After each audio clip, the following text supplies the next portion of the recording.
नमस्कार। मैं professor S Narayan Raju YouTube channel में आप सबका मैं स्वागत करता हूँ। हम सब जानते हैं, जहाँ तक हिंदी नाट्य साहित्य की जब भी हम बात करते हैं, खासकर आधुनिक हिंदी नाटक साहित्य से संबंधित जब भी हम चर्चा आरंभ करते हैं, विभिन्न अग्रगण्य शीर्षस्थ नाटककारों की जो श्रेणी में मोहन राकेश का नाम हमेशा हम बहुत आदर के साथ लेते रहते हैं। आज मैं इस नाटक साहित्य से संबंधित विभिन्न विषयों की श्रृंखला में आज मैं मोहन राकेश का एक संक्षिप्त जीवन परिचय मैं बताना चाहता हूँ। हम सब जानते हैं, तो सर्वविदित बात है कि भारतीय नाट्य साहित्य की अत्यंत प्राचीन परंपरा है। कई महान साहित्यकारों ने समय समय पर नवीन परिवेश, नए संदर्भ और विकास के नए क्षितिज प्रदान कर भारतीय नाट्य परंपरा के विकास में महत्वपूर्ण योग दिया है। इसका फलस्वरूप संस्कृत नाट्य साहित्य का स्थान विश्व नाट्य साहित्य में शीर्षस्थ रहा। हिंदी नाट्य साहित्य की परंपरा का सुदीर्घ इतिहास नहीं है। वास्तव में हिंदी नाटक का आरंभ और विकास भारतेंदु युग से शुरू हुआ है। इसके बाद भी जयशंकर प्रसाद जी ने नाट्य के स्वरूप और आकार को न केवल सजाया या संवारा, बल्कि उसे एक नया आयाम एवं नई दिशा भी प्रदान की। प्रसाद के आगमन ने हिंदी नाटक को तो अवश्य समृद्ध किया, पर रंगमंचीय दृष्टि से शून्य पर ला खड़ा किया।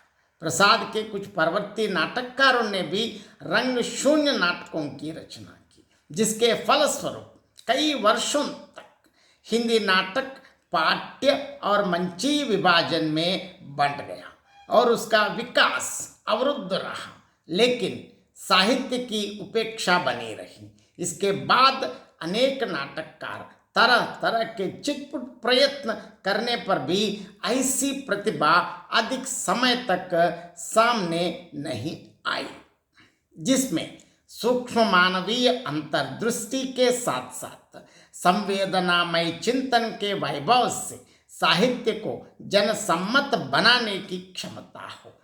श्री लक्ष्मी नारायण मिश्र जैसे प्रतिभाशाली कलाकारों ने वर्कशा, झोला तथा बर्नार्ड शॉ जैसे पाश्चात्य नाटककारों से प्रभावित होकर कुछ समस्यात्मक नाटकों का साहित्यिकता का प्रायः अभाव हो गया था। ऐसी स्थिति में मोहन राकेश जैसे नाटककारों ने हिंदी नाटक को साहित्यिक परिवेश प्रदान किया है। जयशंकर प्रसाद के बाद जिन साहित्यिक गुणों को यथार्थवादी नाट्य परंपरा ने निर्वासित कर दिया था, उनकी प्रतिष्ठा मोहन राकेश ने अपने नाटकों में करके शुष्कता और नीरसता की सीमाओं में आबद्ध हिंदी नाटक को साहित्यिक परिधान प्रदान किया है। इतना ही नहीं, हिंदी नाटक को सरलतम रंगमंच तक ले जाने का श्रेय भी मोहन राकेश को ही दिया जाएगा। हिंदी नाटक को कथ्य व शिल्प के नूतन आयामों से समृद्ध करने के लिए छठे दशक से प्रयोगशील परंपरा शुरू हुई, जिसने 2 दशकों में ही हिंदी रंगमंच को आशातीत समृद्धि दी। इस नूतन उन्मेष के प्रारंभ में जगदीश चंद्र माथुर, डॉक्टर धर्मवीर भारती और मोहन राकेश के नाटकों ने एक नई दिशा दी। कथ्य एवं शिल्प के स्तर पर हिंदी नाट्य परंपरा ने संस्कृत नाट्य परंपरा की रूढ़ियों तथा अतीत के काल्पनिक आदर्शों से मुक्त होकर नए संदर्भों व क्षितिजों को ग्रहण किया है। रंगमंच के विकास को लेकर हिंदी नाटक क्षेत्र में कई महत्वपूर्ण प्रयोग किए गए। हिंदी नाटक को मंचीय चेतना प्रदान करने की दिशा में अभूतपूर्व कार्य संपन्न हुआ। हिंदी नाटककारों ने समकालीन राजनीतिक, आर्थिक, सामाजिक समस्याओं तथा पारिवारिक विषमताओं को कथा वस्तु के रूप में स्वीकार किया है। इसके साथ साथ रंगमंच की विभिन्न शाखाओं, नाट्य लेखन, अभिनय, निर्देशन, मंच परिकल्पना तथा प्रकाश व्यवस्था में भी अनेक परिवर्तन आए हैं। इस तरह हिंदी नाट्य साहित्य को नए मोड़ तथा आयाम प्रदान करने वालों में मोहन राकेश प्रमुख हैं। स्वतंत्रता प्राप्ति के पश्चात भारतीय जनजीवन के विविध क्षेत्रों में क्रांतिकारी परिवर्तन हुए हैं। राजनीतिक अव्यवस्था, नेताओं की स्वार्थलोलुपता, आर्थिक योजनाओं के सफल कार्यान्वयन में नेताओं की असफलता आदि के कारण देश भर में एक अनिश्चित एवं असंदिग्ध स्थिति उत्पन्न हो गई। राजनीतिज्ञों की रिश्वतखोरी के कारण हर जगह भ्रष्टाचार तथा अस्तव्यस्त वातावरण फैल गया।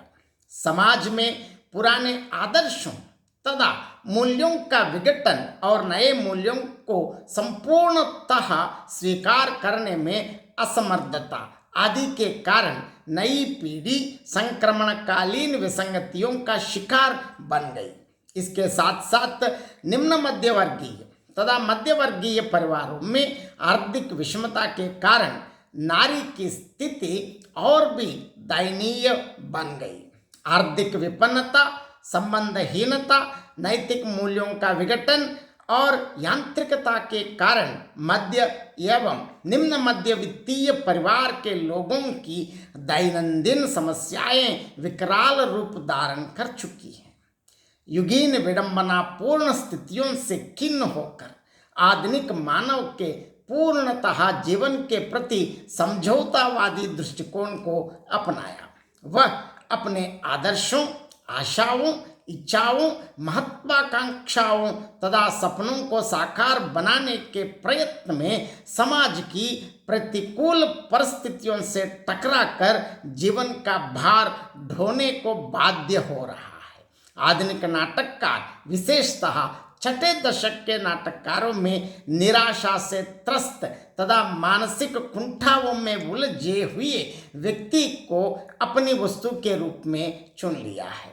परिवर्तित युगीन परिवेश से प्रभावित होकर आधुनिक हिंदी नाटककारों ने यथार्थ का आश्रय ले लिया है। प्रसादोत्तर हिंदी नाटककारों ने कथ्य एवं शिल्प के धरातल पर हिंदी नाटक को रूढ़ियों से मुक्त प्रदान कर उसे रंगमंच के अधिक निकट पहुंचाने में सफलता प्राप्त की है। रंग चेतना की दृष्टि से इन्होंने आधुनिक हिंदी नाटक को विकास के नए आयाम प्रदत्त कर उसकी श्रीवृद्धि में सहयोग दिया है। इसलिए आज भारतीय रंगमंच भाषाओं की सीमा से मुक्त होकर राष्ट्रीय स्तर की ओर अग्रसर हो रहा है। कथ्य एवं शिल्प के स्तर पर हिंदी नाटकों को नए आयाम प्रदान करने तथा रंग चेतना की दृष्टि से हिंदी नाट्य परंपरा को समृद्ध बनाने में महत्वपूर्ण भूमिका निभाने की दृष्टि से आलोच्य नाटककार अर्थात मोहन राकेश की उपलब्धियां अत्यंत महत्वपूर्ण प्रमाणित हुई हैं। प्रयोगधर्मिता की दृष्टि से उनके नाटकों का अध्ययन प्रस्तुत करने से पूर्व उनके पूर्ववर्ती हिंदी नाट्य परंपरा की अपने परिवेश के अनुकूल जो प्रगति संपन्न हुई उसका सर्वेक्षण करने पर यह तथ्य स्पष्टतः सामने आता है कि रंगमंच की उपलब्धियों की दृष्टि से मोहन राकेश का व्यक्तित्व निश्चय ही जयशंकर प्रसाद जी से बहुत आगे है, समस्या नाटककारों से भी कहीं आगे है। इसी कारण से मोहन राकेश के व्यक्तित्व की विशिष्ट छाप स्वातंत्रोत्तर हिंदी नाटक और रंगमंच के विकास के आरंभिक चरणों पर स्पष्टतः अंकित हुई है। अब मैं मोहन राकेश की जो जीवनी का भी परिचय देना चाहता हूँ। मोहन राकेश का जन्म 8 जनवरी सन 1925 8 जनवरी 1925 को पंजाब राज्य के अमृतसर में हुआ था। उनके पिताजी करमचंद गुगलानी धंधे से वकील थे। वे साहित्य और संगीत में भी विशेष रुचि रखते थे। यद्यपि मोहन राकेश को अपनी शैशव दशा में कई आर्थिक कठिनाइयों का सामना करना पड़ा, किंतु उन्हें विरासत में एक स्वस्थ एवं सुसभ्य सांस्कृतिक वातावरण अपने परिवार में प्राप्त हुआ। उनके पिताजी एक उच्च कोटि के विद्वान ही नहीं बल्कि कुछ साहित्यिक संदर्भों के स्नातक भी थे। एक साहित्यकार के लिए आवश्यक भाव प्रवणता और सृजन शक्ति तो उनके रक्त में ही उपस्थित थी, लेकिन प्रतिभा उन्हें अपनी पैतृक दायाद के रूप में उपलब्ध हुई थी। 16 वर्ष की आयु में ही पिताजी का निधन होने के कारण परिवार का पालन पोषण करने की जिम्मेदारी मोहन राकेश के कंधों पर पड़ गई। उनके मन में छोटी आयु में से ही संघर्षों तथा विपत्तियों से भरे वातावरण में पलने के कारण विशेष ग्रंथियां सहज ही उपजी थीं। असीम ज्ञान तृष्णा एवं अनवरत साधन को लेकर मोहन राकेश ने लाहौर के ओरिएंटल कॉलेज में उच्च शिक्षा प्राप्त की है। उन्होंने वहां से शास्त्री की उपाधि प्राप्त की। बाद में उन्होंने संस्कृत तथा हिंदी में एमए किया। उन्होंने पहल बंबई में अध्यापक के रूप में काम किया, लेकिन अपनी अस्थिर प्रवृत्ति के कारण उन्होंने नौकरी से इस्तीफा दे दिया। यहाँ उन्होंने कुछ समय तक फिल्मी पटकथा के लेखक के रूप में काम किया। इस काम में भी अपना मन ना लगने के कारण उन्होंने इस्तीफा दे दिया और कुछ समय तक टाइम्स ऑफ इंडिया में नौकरी की। लेकिन मोहन राकेश जी की घुमक्कड़ प्रवृत्ति के कारण वे कहीं टिक ना सके। वहाँ से जालंधर के डीएवी कॉलेज में प्राध्यापक के रूप में फिर उन्होंने जीवन आरंभ किया। बाद में उन्होंने शिमला जाकर वहाँ बिशप कॉटन कॉलेज में कुछ समय तक काम किया, लेकिन इस नौकरी को भी उन्होंने छोड़ दिया। फिर उन्होंने डीएवी कॉलेज के विभागाध्यक्ष के रूप में अध्यापन कार्य संभाला। पुनः वे इस नौकरी को त्याग कर दिल्ली विश्वविद्यालय में प्राध्यापक के रूप में 2 साल काम कर चुके थे, किंतु इससे भी वे असंतुष्ट होने के नाते इस पद से त्यागपत्र समर्पित करके वे सारिका पत्रिका के संपादक बन गए। लेकिन वे बहुत कम समय में ही इस नौकरी से ही मुक्त हुए थे। बाद में मोहन राकेश ने स्वतंत्र रूप से लेखन कार्य आरंभ किया। उनकी सृजनात्मक वृत्तियों ने उन्हें स्वतंत्र रूप से जीने को बाध्य किया। यातना और तनाव के सूक्ष्म सूत्रों को पकड़ने और सुलझाने की ललक ने मोहन राकेश को किसी भी नौकरी में ज़्यादा देर तक टिक कर जीने नहीं दिया। उक्त विवेचन से स्पष्टतः विदित होता है कि मोहन राकेश ने अपने निजी जीवन तथा साहित्य में जिन जिन मानवीय संवेदनाओं तथा कष्टों का अनुभव किया है, उससे मोहन राकेश के साहित्य को अपूर्व क्षमताएं दी हैं। वे स्वभाव से स्वच्छंद व्यक्ति हैं। विभिन्न परिस्थिति जन्य मन चेतनाओं ने उन्हें स्वच्छंद बना दिया है। गुम्मकड़ी भी मोहन राकेश के स्वभाव का एक विशिष्ट अंग है। उनकी साहित्यिक चेतना और साधना को संवारने वाला उनके स्वभाव का एक और प्रमुख अंग है रंगीलापन। मोहन राकेश के चारों ओर से ऐसे लोग भी थे कि राकेश अच्छा लेखक और बुरा आदमी प्रचार करते रहे।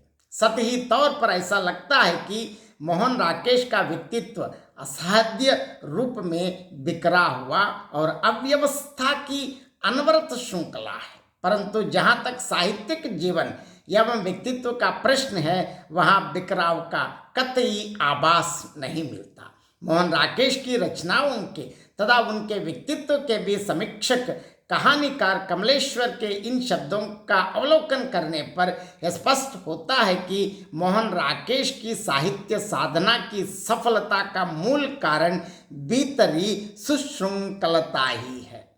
कमलेश्वर के शब्दों में देखेंगे, बड़ी बड़ी बेतरतीब जिंदगी है मेरे दोस्त की। पर सतह से नीचे उतरते ही एक जबरदस्त अनुशासन दिखाई पड़ता है। वह अनुशासन है दिमाग और सृजन का। ऊपरी जिंदगी में वह जितना असंगठित और बिखरा हुआ दिखाई देता है, उतनी ही संगठित और सुव्यवस्थित है उसके लेखन की प्रक्रिया। जितनी बेतरतीबी से मसल कर वह सिगरेट के टुकड़े जगह जगह फेंकता है, उतने ही करीने से वह अपने विचार और अनुभवों को सजाता है।